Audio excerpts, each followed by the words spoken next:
Hi, everyone. Welcome to another episode of Affiliate Marketing Academy. I'm your host, Olivia, and today we're speaking with Maor Benaim. He's been in the industry for about 14 years now. He's a full-stack media buyer, so he has a lot of experience, and he's the author of a best-selling book called Unleash Your Inner Wolf. Today we're going to be talking about how to have success promoting VSL offers, so stick around to learn all the insider tips.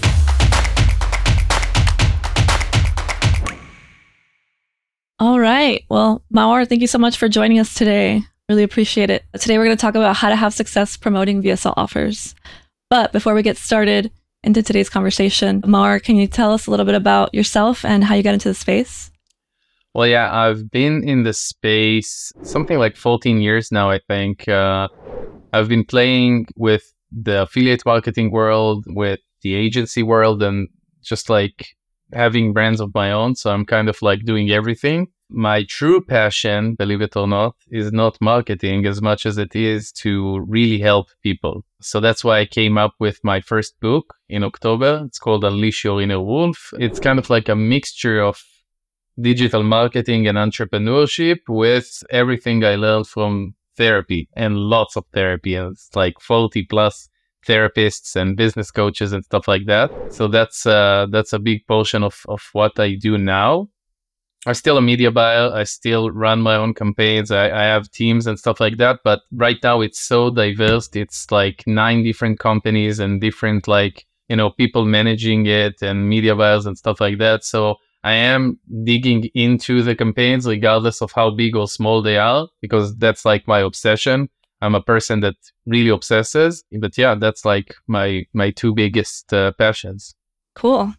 Yeah, your book sounds awesome, especially since you mentioned there's like a lot of therapy involved and like personal stuff. So yeah, I definitely want to read that. It's very, let me get the wolf in the frame. Oh, I love that. I have one kind of like that actually. It's like I made it out of paper stock. It has that same color too, so very cool. But I probably need to work on my background. I feel like I have my Affiliate World Hall of Fame award, and I have my wolf that's been with me for, it's actually, I think that's my longest relationship right here. That's funny. Yeah, longer than I have the relationship with my dog, that's for sure. Oh my goodness. Well, I love your wolf. It looks great. So why would you recommend affiliates promote VSL offers specifically? First of all, I really try and not recommend anything in the space because I feel like it's very individual. It's kind of like medicine, I feel like medicine is going through a major progression as well, as if 5 years ago or even 2 years ago, people, they would look at, if you go to a doctor, you have a few symptoms and they would diagnose you according to your symptoms. Well, I really feel like every person have their own edge, their own unfair advantage, their own passion and something like that. So I don't think anyone should run anything specific. I think that before you even start sending clicks or opening up a campaign, you need to find something that you're passionate about, because at the end of the day, even as an affiliate, but certainly as a brand owner, you want to have that extra edge. You want to have, like, for example, if you're really into casino games, you know how slot machine works and you think like a slots player, then you're going to run amazing casino campaigns. And if you have, a family member or you have some health problems in a specific niche, maybe you snore at night, it's going to make it a lot easier for you to get into that person's, head, the end customer. Right. Yeah, that makes sense. In your opinion, what traffic source would you run best for promoting VSL offers? That's a very big question. And I feel like some people really start from the offer and match the platform to the offer, and some do it really the opposite way, where they're really good within, one platform, and then they find offers that work within that specific platform. And just like your previous question, there's no right or wrong answers, and there are a lot of positives and negatives. Just because we have a shorter amount of time in this podcast, let's go to the top 4. You have natives, which is Taboola and Outbrain usually, and then you have Facebook, Instagram, and then you have Google, which is huge, all of the networks, Dimension, YouTube, GDN, search. Then you have TikTok, that's up and coming. And I feel like every platform has their own pros and cons. With natives, It's more automated nowadays. It used to be very manual. You used to go and bid adjust every placement, every publisher block and stuff like that. So it's much more automated, and it's definitely less saturated than Facebook and Instagram. But I feel like the biggest thing with natives is the fact that you get very specific feedback from their policy. So if you have like a landing page, if you have an offer that you want to see if it's going to work on Google or Facebook in terms of policy, you don't want to get your accounts banned and stuff like that. I really like and get like a feedback from Taboola or Outbrain. Also, one of the biggest pros is that natives are generally speaking more cheap during the first 2 quarters of the year, so that's a big advantage. It's better for health related stuff, and day parting really works there. But then if you look at the cons of native platforms, then you have the biggest like downside is that you need nowadays a lot of money to stabilize a campaign. If you have a very limited budget, or you don't you really need to feel secure about, the offer, your skill set and stuff like that, then don't even run there, because you're gonna spend, regardless of the CPA the offer has or the network gives you, it's gonna be a while till it optimizes. You have to have a managed account with them in order to really run smoothly, and you're gonna need a lot of like creative testing and stuff like that. The biggest downside in terms of traffic is that they have lots of ARB, which is arbitrage and push traffic. So you want to avoid that, and being managed really helps. And then if you look at Facebook and Instagram, it's usually the easiest win and the cheapest platform in terms of how much money you're going to spend in order to stabilize the campaign. Bid and cost cap really work and make offers and campaigns sustainable. Most of the things that are working there, just like that's the easiest win. And it's very easy to spy there. And then you have the cons, which is very similar to the pros actually, because the fact that it's very easy and it's the go-to place for most media buyers, it's also the most saturated. And the fact that it's easier to spy, it only means that if another affiliate sees your ad, he might search for that offer as well, which is very good for the advertiser or the network, because the network gets more affiliates from that traction. And it's also been really unstable lately. The last few months with Facebook has been up and down and stuff like that. Yeah. And the biggest thing that affiliates are really suffering from is the account stability, which is like getting banned and stuff like that. So that's why I think the tip of really going into natives works for that specific thing and acts like a barrier. And then you have Google, which is kind of like my go-to place, because it's easier to scale when something works there, has less policy issues. If you have a very stable account, a very stable MCC, which is the equivalent of a business manager, it allows for a lot more targeting options for sure, if you compare it to Facebook. And you have deeper optimization options and stuff like that. You can do day parting. It has the most networks, the most placements. And then the cons are very big as well. It's definitely the platform that takes the most skill, for sure. Overspending is something that happens frequently there, especially at the beginning of launching a campaign. So that's the biggest tip I can give for beginners, is when you launch a campaign, you want to make sure that you set a budget, that you take into consideration that budget would or probably is going to do twice as much. And also it takes the most time to manage, just because you have lots of options, lots of different, possibilities. And I know it's a very, very long answer. No, it's great. I have to finish with TikTok. TikTok being the probably least saturated platform out of the ones that we talked about. You do get cash back on ad spend if you're able to negotiate that. And targeting by content works now on TikTok, which is great. The cons are very big with that platform as well. So it probably is the hardest in terms of policy nowadays. It's very hard to go through that. It's a video-only platform, so if you're going to use images on Facebook and stuff like that, you have to come up with videos, and videos that really fit that specific platform. You have the fastest creative fatigue. You need to burn and create lots of creatives, a lot of them on that specific platform. It's the hardest one to scale. You really have to be technical and really understand how the platform works. And just because it's the earliest platform out of the bunch, it's slower, it's more buggy, it's less mature. So that's in terms of, the ad platforms nowadays. Oh, wow. Would you say TikTok is relatively cheaper than the others? I wouldn't say that, because when you say cheaper, sometimes you would get clicks that are, I don't know, 50 cents, but it's not going to convert. And sometimes you're going to get $4, $6, and that converts. At the end of the day, all affiliates need to care about is the EPC. That's what you're making money on, the margin between what you spend on a click and what you're getting for a click. If you are a brand owner or you are the advertiser, and you have listings on Amazon, other websites, then you do care about the CPMs and CPCs, because that increases the amount of people who actually click on and search for your product and buy it elsewhere. Right. Yeah, that's a good point. I really like how you mentioned that native is like, it doesn't have as many issues with like compliance, like compared to Facebook.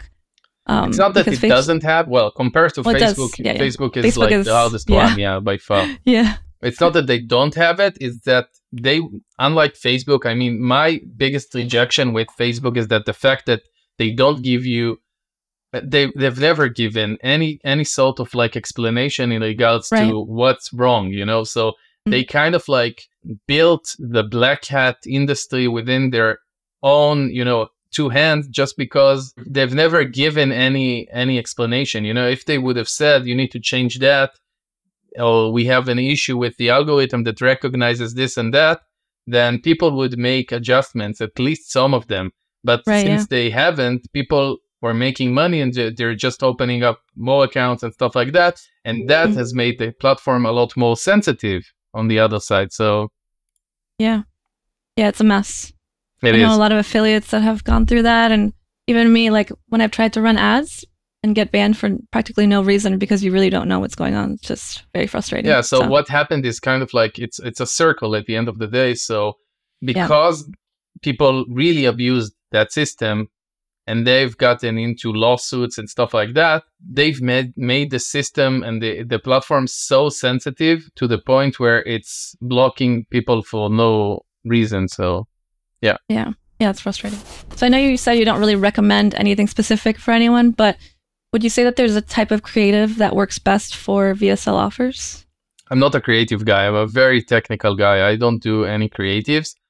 But I do have a new video on my YouTube page that talk about what I call the creative misconception, which essentially is what happens is that, and I'm going through it like every other week with another affiliate. What happens is that usually the network or advertiser would give the affiliate an offer that's going to be, for example, at a payout that's like $100. They open up a campaign, doesn't matter where, for a daily budget of $300. The platform gives really good results for the first day to 3 days. And then the CPA goes up, the campaign goes down, and the advertiser thinks that they basically need to change creatives. So what actually happens is very, very, very different. When you ask those affiliates if they're running lead gen, what's going on with your lead gen campaigns? And they would say, oh, you know what? They're much more stable. I have some creatives there that are running for months and stuff like that. And usually the reason for that is that the CPL, the lead campaign, offers much, much lower payout. So what happens is that when you launch a campaign, regardless of the ad platform, the algorithm is asking the advertiser, or just like it's looking for at least 12 conversions a day. And what happens is that it gets 3, 4, 5 conversions. And then because it didn't get to 12 conversions and it's sure that the advertiser has placed a budget that allows that, then the ad platform basically says, okay, the CPA here must be a lot cheaper. I'm getting CPAs at a much larger price than I should. And it goes on a discovery, an exploration mode. It goes on different age groups, different types of interests, different genders, different placements and stuff like that. And that's why you see a spike in CPCs sometimes, or a spike in CPAs, and your campaigns are doomed. The quick fix most affiliates are doing, or advertisers are just pumping more and more creatives because they're sending the campaign back into learning mode, basically. You know? Oh, right. Yeah. So it doesn't work like that. And also on my next presentation, I'm talking about a research that was just recently, a few months ago, like even 1 month ago, Kantar, they published something that was a very, very interesting research. And basically they looked at 1,500 TV ads in 3 different markets, and they couldn't find a correlation between how much times the user saw the ad and what they decided is the fed up score. So basically, they looked at top of funnel and bottom of funnel, and they found that with the bottom of funnel, if someone saw the ad a few times, like 4 times, the chances of that user to convert goes down by 45%, something like that. With top of funnel ads, they found out that we get bored, we, the advertisers, or the affiliates, we get bored from our own creatives very quick. So we need to stop changing creatives for at least for top of funnel. And again, this it works for TV, but other research shows that it's the same with ads online. So Oh wow, that's interesting. But that makes sense. yeah. Yeah, if you have too much going on, yeah, like the learning phase kicks in again. So yeah, good tip. Most times you get learning limited if we're talking about Facebook, and the platform would just keep on searching on Google, for example. Yeah. Oh, gotcha. Okay. Would you recommend using AI for promoting VSL offers? In what way? Anyway, I mean, it could be for the copy of the VSL. Oh, yeah, definitely. Anything. Yeah. AI can be used in so many ways now. Yeah, so it's been used in so many ways, and we're not even beginning to do it. I feel like, when there's new technology, the first industries that take advantage of that technology are usually very abusive industries, like the porn industry and stuff like that. If there's VR, there's VR with porn. It's the first thing. So I feel like right now, I personally see it being used with scam campaigns. Oh, really? And I think that users are going to get used to it very fast. So if you're using AI, the script and the production needs to be at a high level if you want to attract, certain kind of like person. But I personally use it for copy and stuff like that. But again, it's kind of like looking at another affiliate's landing page or advertorial. You want to use that for inspiration. You don't want to copy paste it. Sometimes I go into people's LinkedIn profiles or Facebook, and I see, the company is doing this and that, and we got a new investment and stuff like that. And how a text that was made by AI, now you actually are able to recognize that it was made by AI, and you're like, you want to use that for inspiration. You want to use, a certain thing, but still, if you can differentiate with your eyes, with your brain between AI and what a human wrote, then we're not quite there yet, I think. Yeah, I agree. We're getting there, but not there, like you said. So, do you have any future predictions for affiliate promotions with VSL offers? I don't see VSL as something that's going to die out soon. I think there is a big opportunity within. Marketing is such a big world, and digital marketing is such a big industry. And I feel like if someone is very good with direct response and is able to take a product or a marketing funnel for a product that's not using direct response and turn it into a VSL, I feel like that's a very big opportunity right there. Again, I feel like VSLs are really made for offers that are not that good to begin with, or that people don't usually need that product necessarily, So if the offer is good enough, you don't need to push it down people's throat. And I feel like the difference when I see platforms like TikTok, then I see people that act in a very different way. I see advertorials working way less better than they do on Google or Facebook, because it's a much younger audience that's used to that specific type of marketing. So I do think that it is going to change. In what way, I have no idea. Yeah, I guess we'll see. Do you have any final tips and tricks to give our audience that are just starting out? Yeah, actually, I have a few. So I think that in general, VSLs or not, I feel like consistency is key. Like, I can't tell you how many times I ran a campaign. I lost so much money, Olivia. You have no idea. I have no idea. So much money. You have no idea. And then, all of a sudden, something connected. I really, really believe that that campaign is going to work. And then, sometimes it's creative. Sometimes it's just like learning more about the product and optimizing. Sometimes it's changing platforms. Sometimes it's just like very technical, a different campaign structure, different bidding options, stuff like that. But again, if you're not going to be consistent and you expect just to launch and make money and print it off your ears or nose, then affiliate marketing nowadays in 2024 is definitely not for you. So that's what I want to begin with. The second tip for beginners is start with one platform. Figure out what either creatives or angles work for you and warm up the pixels, warm up the page, warm up the accounts. And don't get overexcited in the first week or two. Affiliates are junkies on steroids.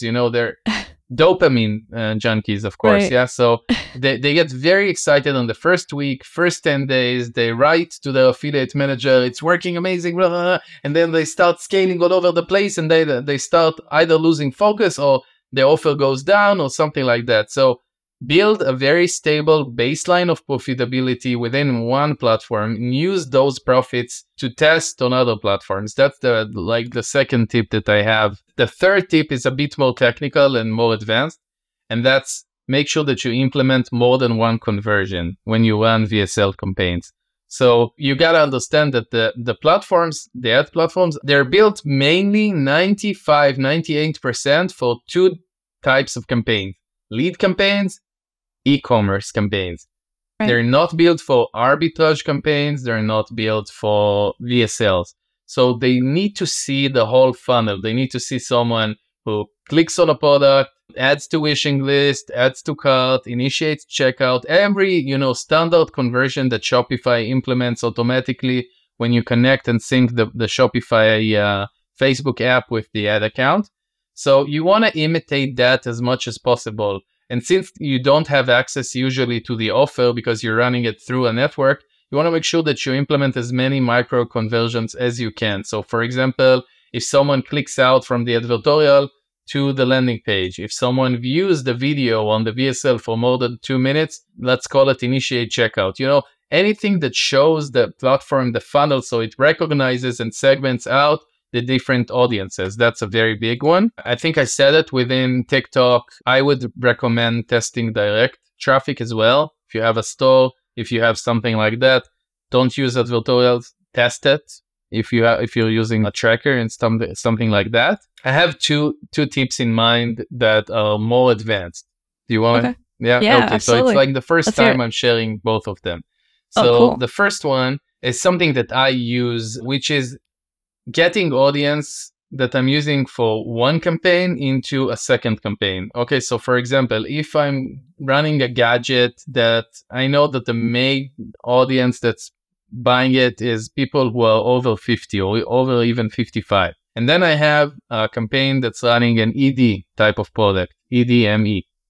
Then I know that if I create a lot of people who already clicked on the ad from that campaign, the first one, and I retarget them into the ED thing, as long as I keep pumping and increasing the audience on that first campaign, that audience is going to target, one, people who in general click on ads, two, which is already, cutting down 20, 90, 95, depends on your CTR, 95, 98% of all the people that are being served the ad. So you're already serving the ad to people who are not afraid of clicking on ads or are more leaned into clicking on ads.